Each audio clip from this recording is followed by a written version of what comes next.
Então, nós estamos falando sobre resoluções, não é? Resoluções de Ano Novo. E há 2 semanas atrás, pastor Elias começou uma série de mensagens sobre essas resoluções. Então, o pastor Elias pregou a primeira mensagem dizendo que que nós devemos resolver estar conectados com Deus. Semana passada, o pastor Kleber falou sobre entregar a nossa família nas mãos de Deus. E hoje eu quero continuar falando sobre isso, sobre resoluções de Ano Novo. Eu gosto muito dessa época do ano, na verdade, que se inicia lá em dezembro, quando você começa a revisar tudo o que aconteceu no ano e tudo que você planeja fazer para o ano seguinte, e aí você coloca algumas resoluções, alguns desafios para o próximo ano, e eu tenho certeza que você fez isso, e eu tenho certeza que você tem os seus planos para esse ano, alguns mais estruturados, outros, algumas coisas que está na cabeça, não colocou no papel, não colocou em nenhum lugar, cada um tem o seu jeito de lidar com isso, mas é interessante pensar que todos nós temos algumas coisas e alguns desafios em comum para esse ano de 2020. Eu tenho certeza que todos nós vamos passar por algumas coisas que vão acontecer com cada um de nós, né? Nós vamos ter momentos felizes, nós vamos ter momentos tristes esse ano, nós vamos ter dias difíceis e dias mais fáceis, nós vamos ter dias em que a gente vai chorar, e eu tenho certeza que você vai ter dias também que, se você se permitir, você vai poder dar risada até perder o fôlego. Eu tenho certeza que você vai passar por decepções esse ano, mas também você vai conhecer pessoas que você vai agradecer a Deus, porque que bom que essa pessoa cruzou o meu caminho esse ano, e como enriquecedor é a presença de algumas pessoas na nossa vida. Eu tenho certeza que você vai passar por vales e você vai passar por grandes montanhas, e momentos de tirar o fôlego, de arrebatar a gente e da gente ficar totalmente eufórico. Eu tenho certeza que a gente passa por isso, porque é assim a vida, as coisas sucedem assim para todos nós, não é? E eu tenho certeza também de uma coisa, que em 2020 você vai ter que tomar muitas decisões. Porque a vida é feita de decisões, e você vai ter que tomar decisões desde as mais pequenas até as maiores, desde aquelas decisões simples sobre como reagir amanhã quando aquela pessoa te contrariar, aquela pessoa que sempre te contraria, que você não aguenta mais, até decisões mais complexas, como qual o rumo que você vai dar para a sua vida esse ano, se você vai mudar de carreira, se você vai mudar de casa, se você vai comprar uma casa, se você vai casar, o que você vai fazer, se você vai mudar para outro país ou não, enfim. Existem decisões pequenas ou decisões grandes, mas o fato é que nós vamos ter que tomar decisões esse ano. E eu quero compartilhar com vocês a minha resolução de 2020, e o meu desafio é que essa seja a resolução de você também, a sua resolução. E eu decidi esse ano que, em todas as decisões, em tudo aquilo que eu for fazer, eu vou buscar a direção de Deus, porque eu preciso da direção de Deus para toda e qualquer decisão que eu tiver que tomar. E a minha resolução é baseada e inspirada numa frase de uma pessoa, e que está nesse texto de Êxodo 33. Eu não vou ler o texto todo, se você quiser você deixa a Bíblia aberta, porque a gente vai passear por algumas partes desse texto, mas Moisés... No capítulo 33 de Êxodo, versículo 15, ele diz assim, diz para Deus isso, é um diálogo de Moisés com Deus, e ele diz assim: se a tua presença não for comigo, não nos faça sair deste lugar. E essa é a minha oração esse ano, Se a presença de Deus não for comigo, eu não quero dar um passo sequer, eu não quero tomar uma decisão sequer, se não for debaixo da presença de Deus. Eu não quero me mover daqui, eu não quero que saia uma palavra da minha boca, eu não quero que a mínima decisão seja tomada sem a direção, sem a presença de Deus. E assim que eu desejo que seja o seu ano também. É essa a resolução que eu desejo para você e que eu desafio você a tomar no ano de 2020. E eu quero um pouco contextualizar isso que Moisés falou e por que isso aconteceu. E por que Moisés vira e diz essa frase para Deus.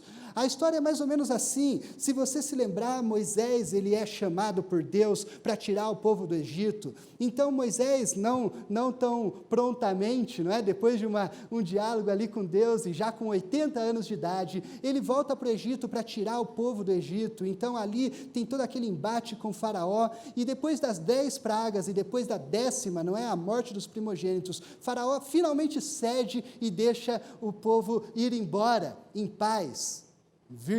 Não tão em paz assim, não é? O povo sai, mas Faraó não desiste do povo, Faraó resolve perseguir o povo, mas antes disso, quando o povo sai do Egito, Deus serve de guia para o povo.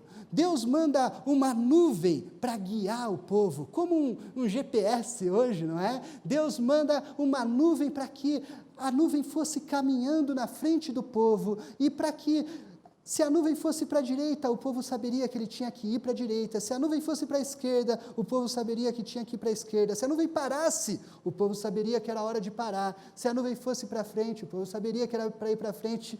E assim Deus guiou o seu povo. E se você acha que nuvem é uma coisa assim, talvez era só um fenômeno da natureza, não é? E o povo estava seguindo a nuvem ali e se confundindo um pouco. Então, fique sabendo que à noite, essa nuvem, ela se transformava numa coluna de fogo. E se você vê nuvem todo dia, eu desafio você, eu acho que você nunca viu uma coluna de fogo no céu à noite, não é? Porque isso é algo totalmente sobrenatural. Deus guiava o seu povo de forma sobrenatural. E não só guiava, mas sustentava o seu povo. Foi assim quando o povo teve fome, Deus fez cair pão do céu, o maná. Deus também trouxe aves do céu para que o povo pudesse matar a sua necessidade proteica de cada dia, não é? Deus fez sair a água da rocha, a gente vai falar sobre isso um pouco mais para frente. Deus abriu caminho no meio do Mar Vermelho, quando o Faraó então encontrou o povo, e depois fechou o mar no meio do exército de Faraó, para destruir todo o exército. Deus guiou, Deus sustentou, Deus protegeu o povo de Israel, até que eles chegaram num lugar chamado Monte Sinai. E ali, então, Deus daria as instruções para o povo sobre como o povo viveria dali em diante, como que o povo seria guiado pela lei de Deus agora. Então, o Monte Sinai, aquela nuvem, ela vai para cima do Monte Sinai e cobre todo o Monte Sinai, relâmpagos e trovões são ouvidos em volta do Monte Sinai. O Monte Sinai como que queima, como que arde em chamas. Então Moisés sobe ao monte e ali ele fala com Deus. E ele passa alguns dias ali no monte. E, o povo fica acampado no pé do monte. E depois de alguns dias, o povo começa a coçar a cabeça e ficar pensando assim: o que será que aconteceu com Moisés? Moisés subiu, o monte está aqui em chamas, essa nuvem, a gente não sabe o que está acontecendo lá. Será que Moisés está vivo? Será que ele morreu? Será que ele voltou? Será que a gente ainda tem um líder? Essa nuvem não sai daqui, será que é para a gente andar? Será que Deus ainda vai continuar guiando a gente? Será que o GPS de Deus pifou? O que será que aconteceu? E o povo clama por um caminho, por algo que o guie. E o povo desconfia que eles não têm mais um guia. Então o povo se reúne, chama Arão, irmão de Moisés, e fala assim: Arão, nós precisamos de um guia. Então Arão, faça para a gente algo que nos guie. E Arão toma uma decisão muito errada, ele pede para o povo reunir todos os objetos de ouro, brinco, pulseira, colar, tudo que eles tinham, e fala assim: traz para mim, e a gente vai derreter esse ouro, e a gente vai fazer um Deus que guie o povo. Olha a necessidade de guia, de direção. E ali então, Arão, ele faz um bezerro de ouro, e então o povo começa a adorar esse bezerro, como se esse bezerro fosse seu novo Deus, seu novo guia, aquele que iria guiar o povo errante pelo deserto. Bom, então Moisés desce do monte, e antes dele descer, ele percebe que algo errado está acontecendo.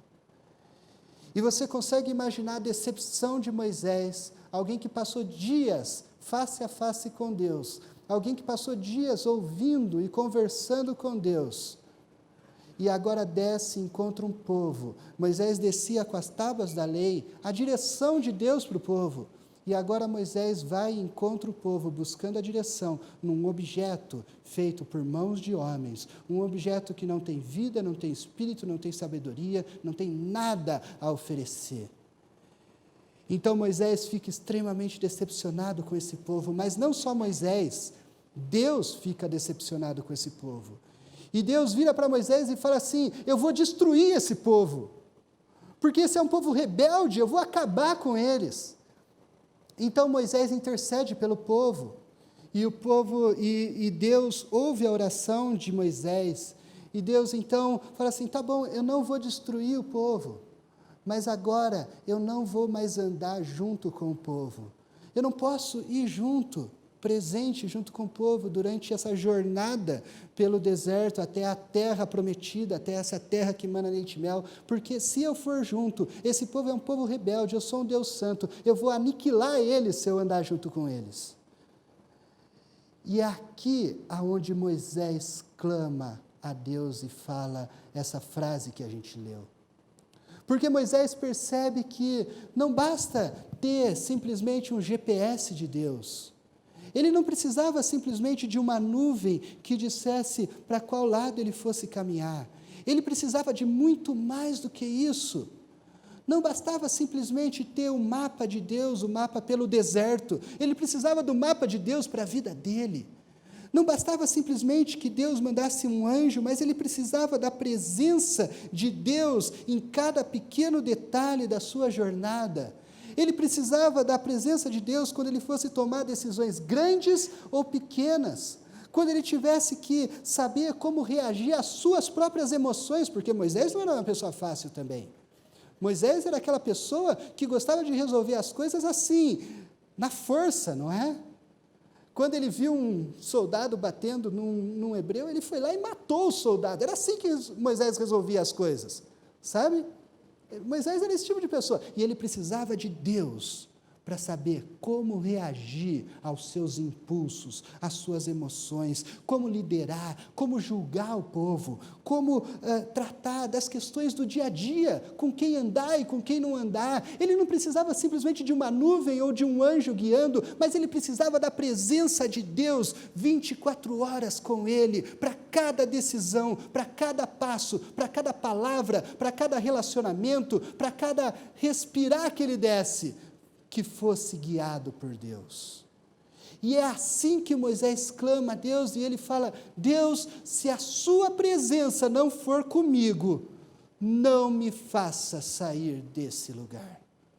Eu preciso do Senhor 100% do tempo na minha vida. Eu preciso do Senhor para tudo o que eu for fazer. E sabe de uma coisa?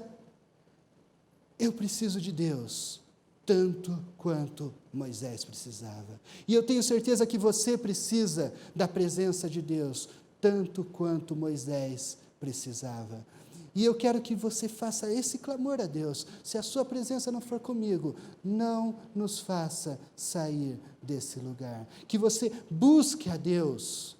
Busque a direção de Deus em cada detalhe da sua vida. Busque muito mais do que nos grandes momentos da sua vida, mas busque em cada pequeno detalhe da sua vida. E eu quero te desafiar, te dando 4 motivos pelos quais você precisa buscar a direção de Deus. 4 razões, porque quando eu faço resoluções, eu gosto de pensar assim: quais são os prós e os contras dessas resoluções. E bom, buscar a direção de Deus, eu já adianto para você, não tem nenhum contra. certo? Então vamos só aos prós. Eu vou te dar 4 prós, 4 motivos para que você siga, busque a direção de Deus em 2020. E o primeiro deles é o seguinte, é que buscar a direção de Deus é um método 100% eficiente. 100% eficiente. O salmista diz assim, lá no Salmo 18, versículo 30, o caminho de Deus é perfeito, as promessas do Senhor sempre se cumprem, Ele é escudo para todos os que nele se refugiam. O caminho de Deus é perfeito, é 100% certeza de sucesso quando você segue o caminho de Deus. Isso é óbvio, não é? Eu tenho certeza que você concorda comigo. Isso é igual chover do molhado, não é? Eu estou repetindo uma coisa que você sabe. Você sabe que Deus sabe muito melhor do que você o que é melhor para você. Que o caminho de Deus é perfeito. Eu não preciso ficar argumentando sobre isso, mas a questão é, eu sei disso, você sabe disso, mas a gente não faz assim. A gente não busca a direção de Deus o tempo todo. A gente ignora a procura pela direção e pelo caminho de Deus, mesmo sabendo que esse é um caminho 100% perfeito. A gente prefere seguir os nossos caminhos. Igual um doente que sabe que um determinado remédio vai sarar ele tem certeza daquilo, mas ele simplesmente não toma o remédio. A gente tem a fórmula certa para o sucesso, mas a gente não faz uso dessa fórmula, a gente não busca a direção de Deus, a gente não gasta tempo orando. Quer ver um exemplo? Quanto tempo você gasta orando antes de tomar uma decisão importante da sua vida? Eu nem vou falar das decisões pequenas, mas uma decisão importante, quantos dias você gastou orando? Quanto tempo você se dedicou orando? Não estou falando daquela oração que você faz de manhã assim, Deus guia o meu dia, abençoe o meu dia, que você faz ainda na cama, ou às vezes você esquece, aí você faz tomando banho, ou dirigindo o carro, enfim. Não estou falando disso. Estou falando quanto tempo você gastou de joelhos, buscando a direção de Deus antes de tomar a sua última decisão. Sabe, eu vou dar um exemplo de uma pessoa que deve ser o exemplo de todos nós. Jesus. Jesus teve que tomar muitas decisões durante o ministério dele, de 3 anos, tão curto para realizar tanta coisa. E uma das primeiras decisões, e é o que uma das classes vai estudar aqui, era formar um time. Jesus tinha que formar um time de 12 pessoas. E sabe, antes dele começar essa tarefa, antes dele começar a chamar os 12, sabe o que ele fez? Ele passou 40 dias, 40 noites, no deserto, jejuando e fazendo uma só coisa exclusivamente, orando ao Pai. Orando ao Pai, para que ele fosse guiado todo o tempo, em todas as decisões. E aí vem você, com uma decisão super importante para a sua vida, e você faz aquela oraçãozinha de 5 segundos na cama, antes de dormir, você termina dormindo com 3 segundos de oração, não é? Sabe o que isso mostra? Está aí alguém melhor do que Jesus. Está aí alguém que pensa que é melhor do que Jesus. Porque se o nosso mestre dedicou tempo em jejum e oração, quem é você? Quem sou eu para vir com a nossa miséria de tempo dedicado a buscar a direção de Deus e achar que você sabe, que você tem a resposta e tem a direção certa para seguir esse caminho que é 100% de sucesso? A gente tem uma arrogância incrível quando a gente deixa de buscar a direção de Deus. A gente diz para Deus, Deus, eu sei resolver as coisas, eu não preciso, assim, te buscar tanto, sabe por quê? Porque eu já tenho uma ideia aqui de como fazer, ou então assim, eu peço a sua ajuda, mas no fundo, a decisão já está tomada. Eu já sei o que eu vou fazer, eu só peço para Deus abençoar. Se for a decisão errada, aí eu culpo Deus ainda, que Deus não abençoou, não é? A decisão errada que eu tomei, porque eu não pedi a direção dele. A gente tem uma arrogância incrível, quando na verdade a gente deveria ser humildes, de se colocar diante de Deus e reconhecer, Deus, eu não sei o que é melhor para mim, eu não sou capaz de tomar as melhores decisões, eu preciso da direção do Senhor. Moisés sabia disso.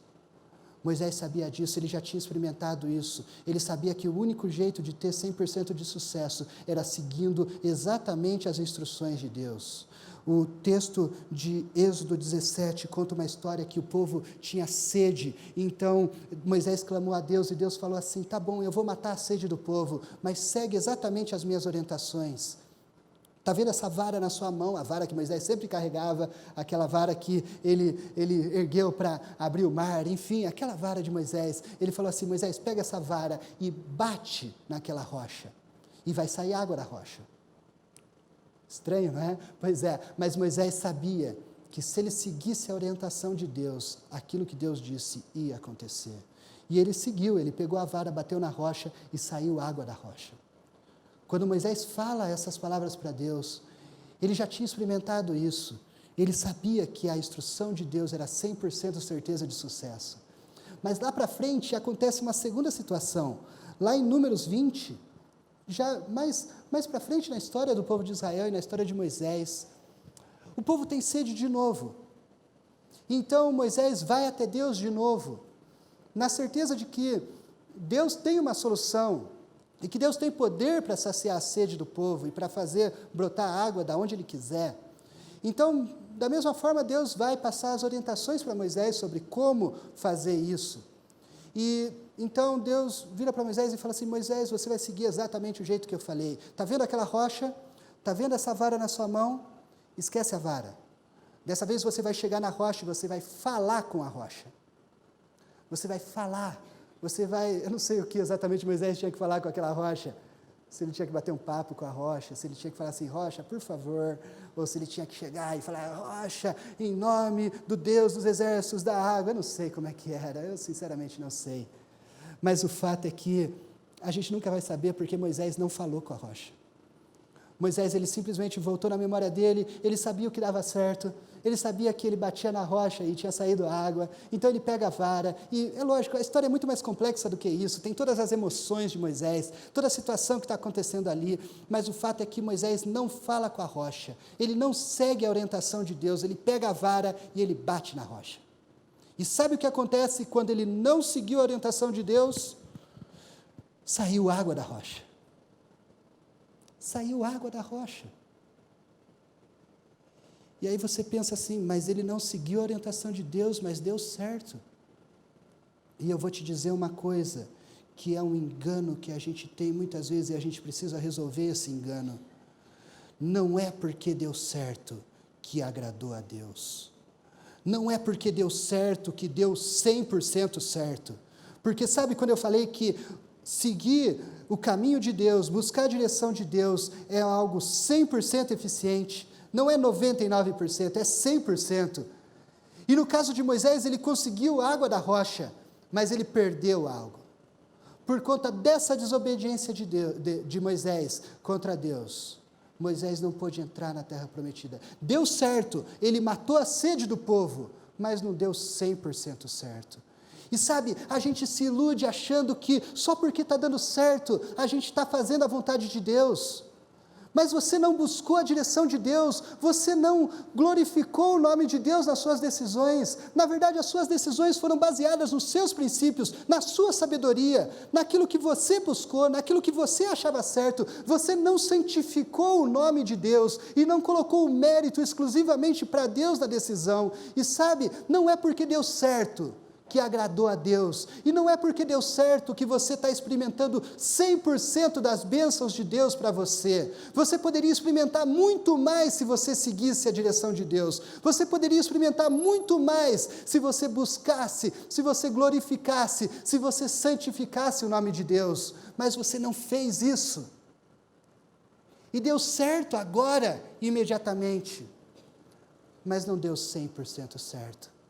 Acredite em mim, o único jeito de dar 100% certo é você seguir 100% a direção de Deus. E para seguir a direção de Deus, você tem que buscar, você tem que ouvir, você tem que buscar, dedicar tempo em oração, tempo buscando a Deus para que Ele guie os seus passos, ouvir e obedecer a voz de Deus. Não chegar diante de Deus com opiniões já formadas, mas chegar diante de Deus com a humildade de quem diz: Deus, eu não sei o que fazer, eu preciso que o Senhor me diga o que fazer. É só assim que você vai experimentar 100% das bênçãos de Deus. Segundo motivo, você precisa da direção de Deus, porque a direção de Deus é o caminho que demanda menos esforço.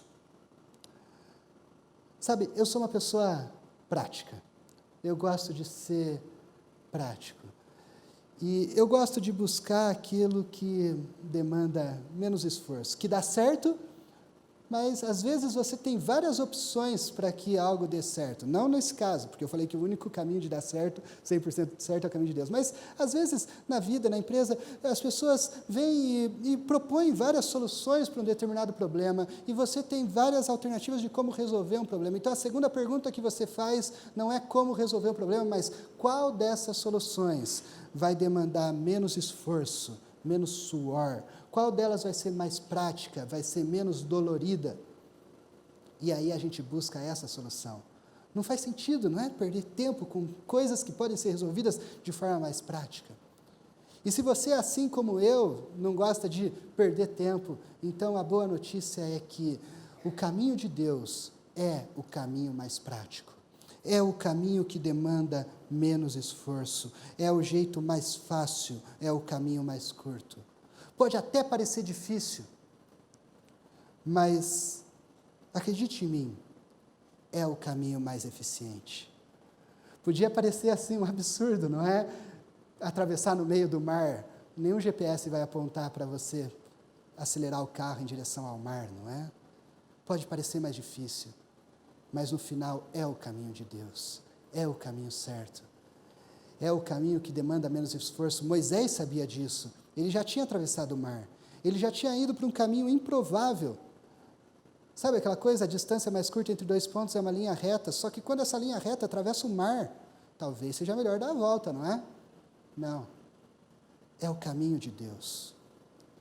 Porque Deus abre caminho aonde não tem caminho.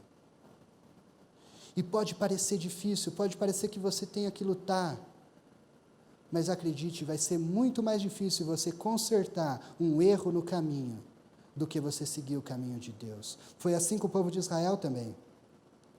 Quando o povo chegou diante da terra de Canaã, lá em Números 13, o povo acampa na fronteira daquela terra.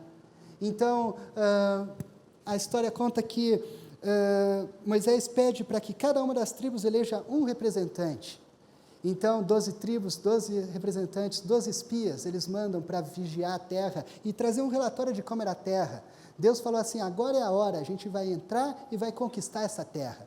E voltam os 12, primeiro voltam 2, que a gente lembra muito bem quem eram, Josué e Calebe.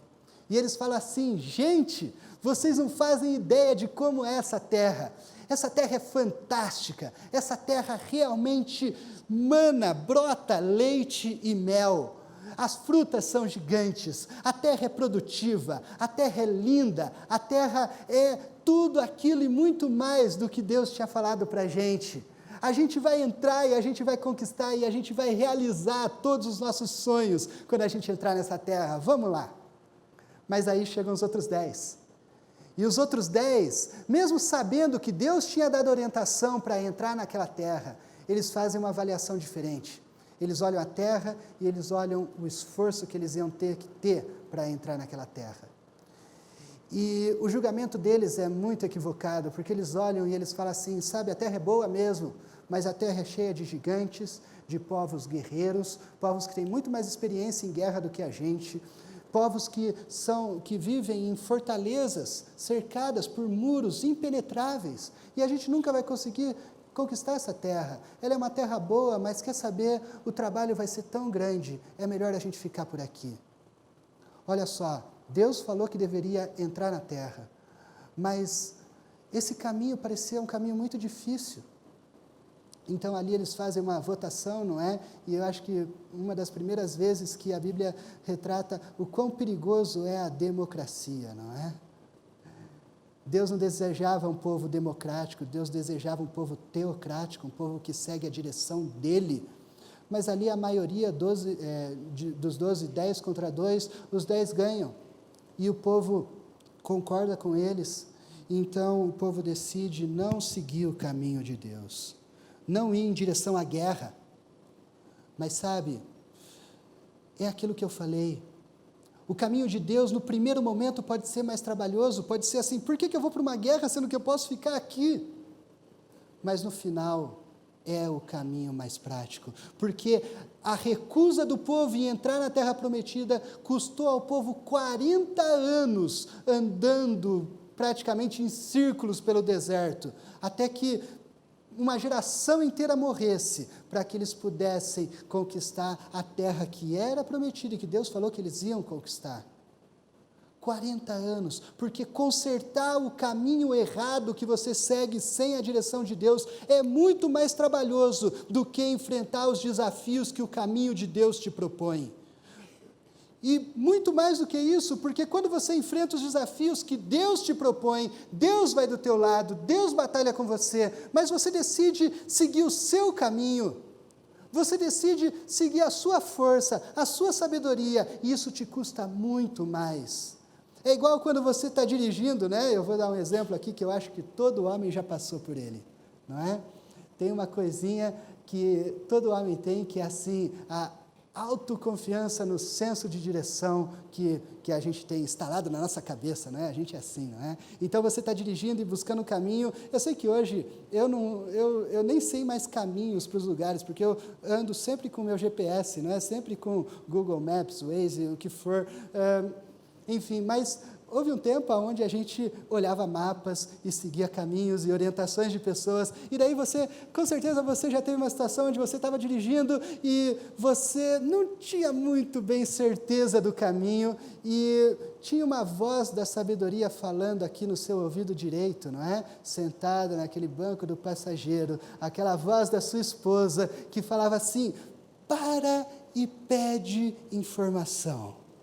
Para e pede direção. Mas não é? Nós somos homens, nós temos senso de... A gente tem um chip de GPS implantado na cabeça. Eu sei para onde eu estou indo, eu vou chegar lá sozinho. Então você não parou para pedir direção. E às vezes a gente acerta, mas a gente erra bastante também, não é? E daí você se deu conta de que você estava completamente perdido. E aí você gastou um tempão para voltar e reencontrar o caminho que você sabe minimamente aonde você estaria, não é? E aí, depois de muita discussão no carro, não é? Você finalmente cedeu e resolveu pedir direção e pedir orientação, parou num posto de gasolina, e aí você descobriu que, na verdade, você estava a 2 quadras do destino.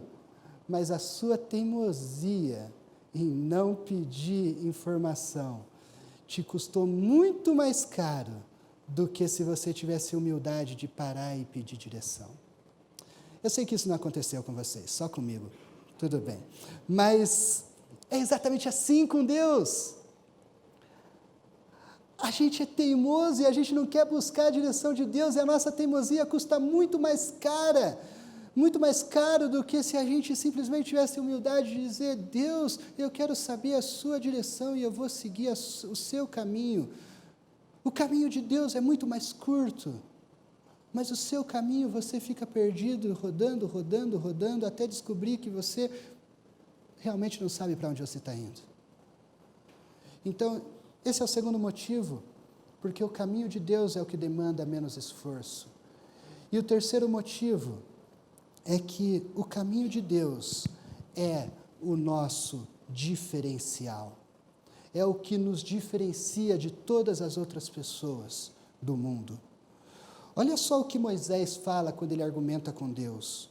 No versículo 16, ele diz assim: pois é a tua presença em nosso meio que nos distingue, teu povo e eu, de todos os povos da terra. O que Moisés está dizendo é o seguinte: sem a presença de Deus, nós somos simplesmente mais um povo. Mas o que nos torna diferente de todos os outros povos é a presença de Deus. E eu quero te perguntar, o que te diferencia? Ou o que diferencia as suas decisões das decisões de qualquer outra pessoa? Sabe, quem segue o mesmo caminho de todo mundo chega no mesmo destino de todo mundo. Mas Deus tem algo melhor para os seus filhos. Então, o que te diferencia? Como você guia as suas decisões? Ou elas são tomadas com os mesmos critérios que qualquer um outro tomaria?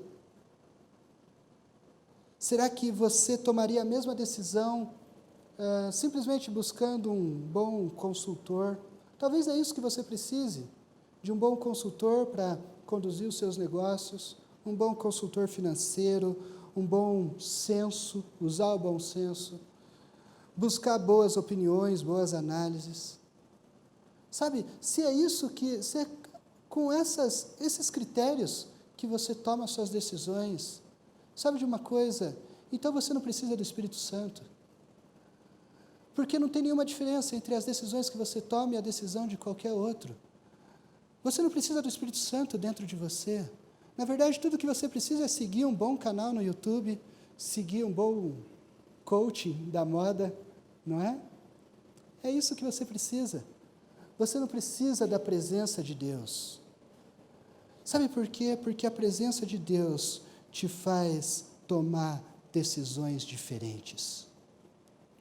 E nós somos o povo de Deus.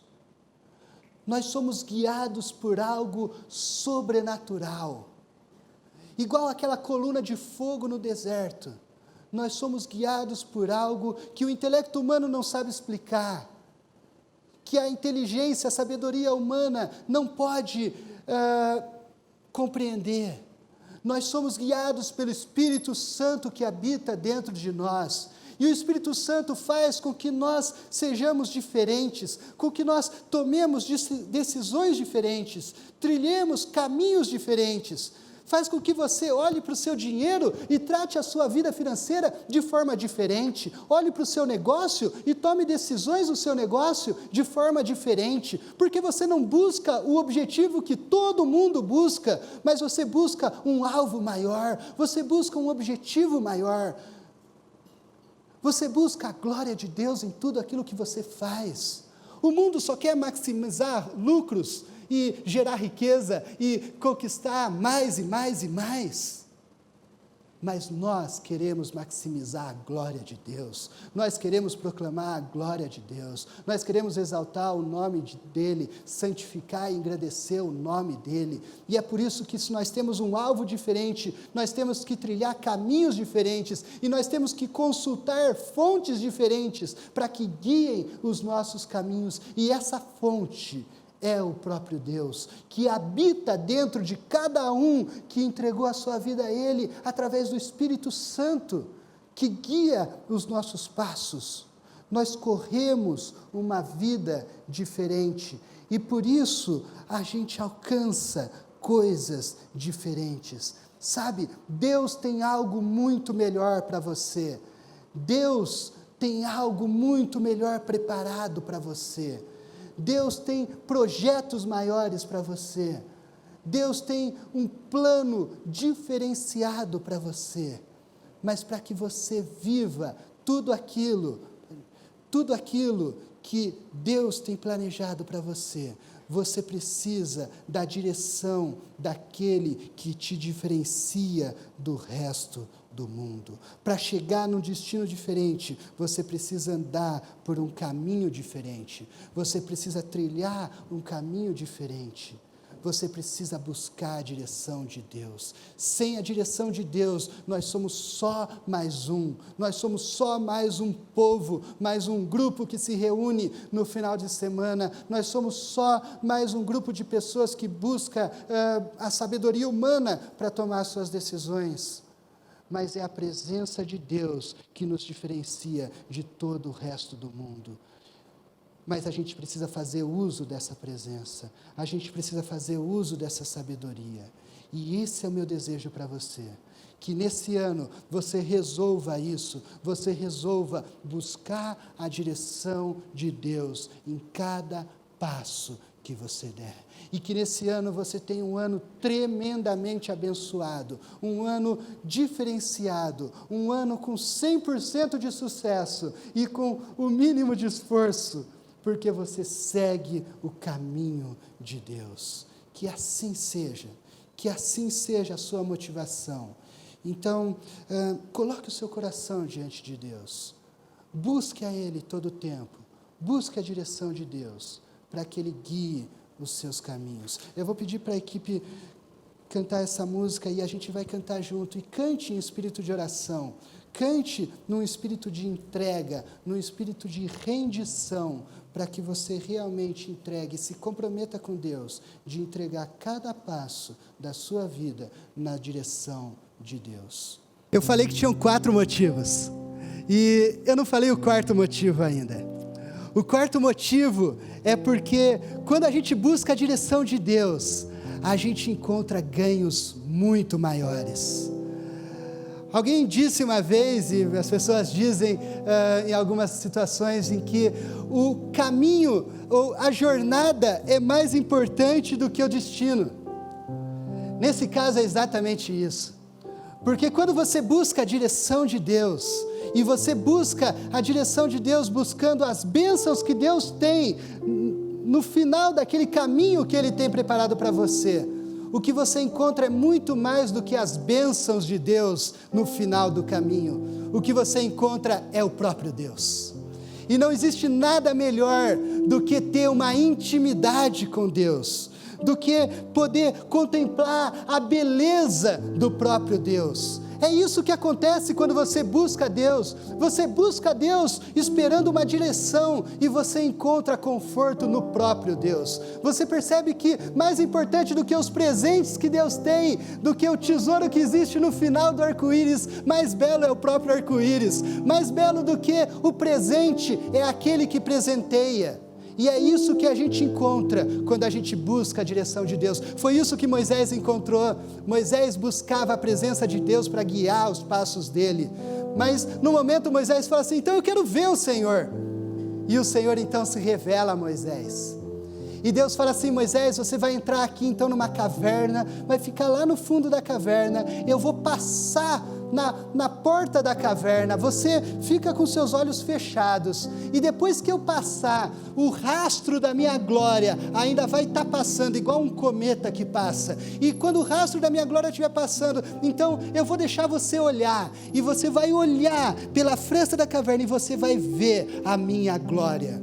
E sabe, pode parecer uma coisa muito pequena, não é ver por uma fresta, mas eu tenho certeza que Moisés experimentou naquele dia algo que ninguém mais experimentou em toda a história ainda em vida. E sabe, é isso que acontece. Moisés esperava a direção de Deus, e ele teve a experiência mais fantástica da vida dele, quando ele viu a própria glória de Deus. E é essa glória que está reservada para a gente. E é esse Deus glorioso que quer ter intimidade com a gente, que quer ter intimidade com você. É esse Deus glorioso que quer se revelar para você quando você busca a presença dEle.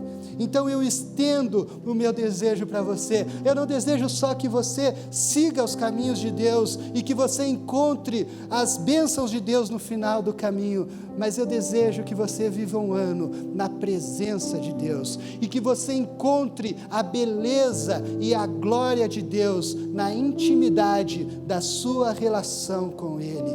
Que seja assim, e eu tenho certeza que você vai ter o ano mais abençoado da sua vida. Não é porque eu estou falando, é porque eu creio na beleza, na glória, na alegria que existe na presença de Deus.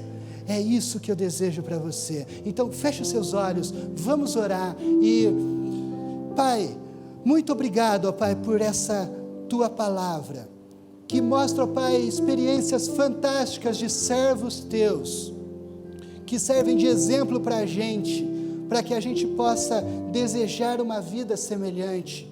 desejar a tua presença, assim como Moisés desejou.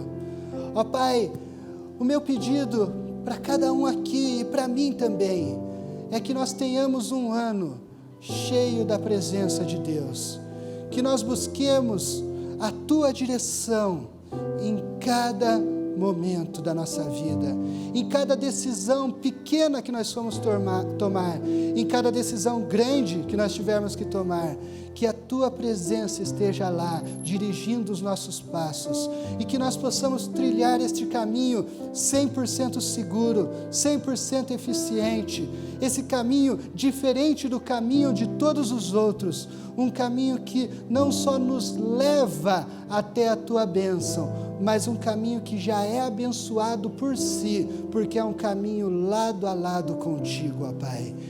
Que nós possamos trilhar este caminho, que o Senhor abençoe, ó Pai, cada um aqui, desafie o coração de cada um aqui, ó Pai, a buscar essa tua presença, essa tua direção, durante todo esse ano e durante todos os próximos anos que nós formos viver com a tua bênção e com a tua graça, ó Pai.